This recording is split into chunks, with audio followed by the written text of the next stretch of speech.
explore na natin tong yung Botanical Garden Baguio. Makikita natin dito ang mga ibang klaseng mga halaman katulad niyan, no? Maganda rito, maganda yung tanawin, maaliwalas, makaka-relax ka dahil sa makikita mong mga halaman, bulaklak. Kaya may nakabantay pang elepante. Kala mo totoo pero ano lang yan, estatwa lang yung elepante na yan, parang nakabantay dyan. Yan. Makikita mo yung mga bulaklak na maliliit, nakaka-relax pag yan na nakikita mo. Maraming pumupunta rito mga turistang Pinoy. Wala pa akong nakitang dito mga ibang lahi, Pinoy pa lang nakikita ko. Yan mga bulaklak maliliit, yung pantanim. Kung gusto niyo hanap kayo ng pantanim para sa bahay, ayan, diyan yung nakikita. Ayan, katulad niyang cactus na maliliit.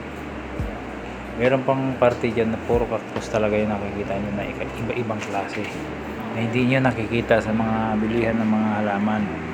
May mga presyo yan, mura lang naman, kaya-kaya ng bulsa yan. Ayun, mahilig kayo mga koleksyon ng mga tanim dito nyo makikita yan. Tulad yan, yung kalam yung mga bonsai na maliliit. Ayan, hindi yan, gandang tingnan yan pag ilagay nyo sa bahay, dekorasyon. Parang lang, maliliit na hindi lumalaki, trim lang ang kailangan dyan. Katulad yan, yung bulaklak, ang ganda.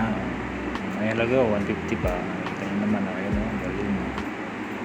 Gandang tanawin yan pag itanim niya sa bahay yan. Katulad nito, crafted na dragon fruit. Hindi ko malaman kung bulaklak ba yan o anong klase niyang dito sa lugar na ito. Ayan, katulad niya, dito nyo makikita yung mga iba-ibang klase ng mga cactus. Kung gusto nyo mga koleksyon ng cactus, ayan, katulad yan, ang lalaki na bilugan, ang haba ng tinik. Ang ganda tingnan kaya lang kung matinik ka yan, iwan ko na lang. Ang ganda tignan, nakaiba. Ano naman, katulad nun, ilang piraso yan, parang nyug. Yan, maraming iba-ibang klase mga halaman, plantitos. May mga habang cactus, ay mga maliliit na yan, yan. Iba-iba. Yan man, ayan, yung mga habang cactus na yung kaya marami dahon-dahon. Yun, may naligaw na na dalawang turista. Sino ba yan? Katulad niya, parang yung buntot ng pusa, may lawit-lawit pa, tatlo. Ayun, malaman kung gagamba higad, ayun, katulad niya, parang gagamba nga talaga yung style niya, pero cactus yata yan, ewan ko lang kung cactus yata. Ito pa isa, ang daming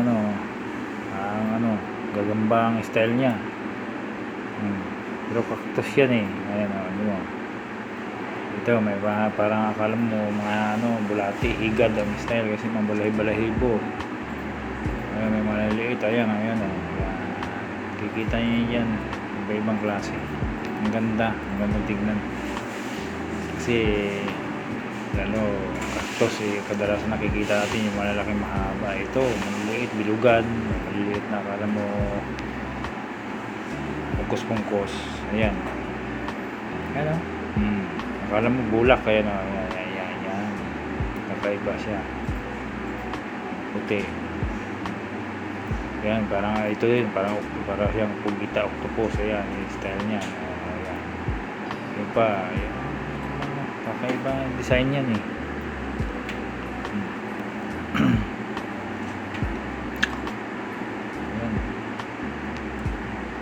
ayan, katulad yan, akala mo may may takip, pero hindi takip po yan.